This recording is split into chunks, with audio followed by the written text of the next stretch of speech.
سے سوال پوچھا گیا ہے کہ قیامت کے دن کفار قسم کھا کر جھوٹ بول دیں گے، کیا قبر میں بھی جھوٹ بول سکیں گے؟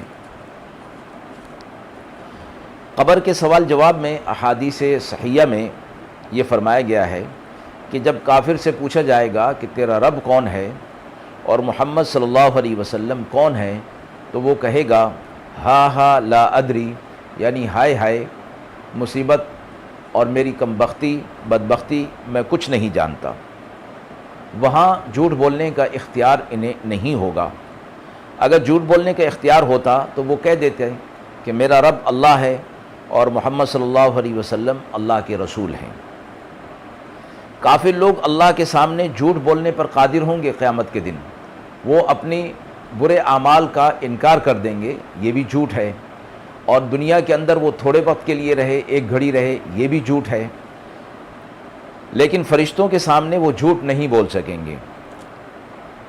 فرمایا گیا اس لیے کہ فرشتے نہ تو عالم الغیب ہیں اور نہ فرشتوں کو یہ اختیار ہے کہ وہ ان سے ہاتھ پاؤں کی گواہی لیں اور ان پر حجت تمام کریں۔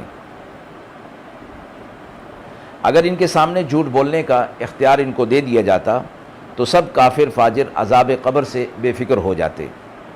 اللہ تبارک و تعالیٰ دلوں کے حال سے خوب واقف ہیں، اور اللہ تبارک و تعالیٰ کے سامنے جب یہ جھوٹ بولیں گے تو اللہ تعالیٰ ان کی زبان پر مہر لگا کر ان کے اعضاء کی گواہی لیں گے، اور اس سے ان کا جھوٹ جو ہے وہ کھل جائے گا۔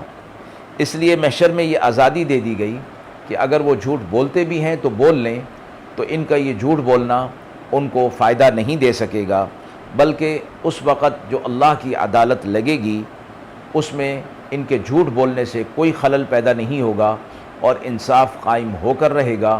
اللہ تبارک و تعالیٰ ان پر پورے وہ چیز انصاف والی سامنے لے آئیں گے اور ان کا جھوٹ کھول کر رکھ دیا جائے گا۔ وآخر دعوانا ان الحمد للہ رب العالمین۔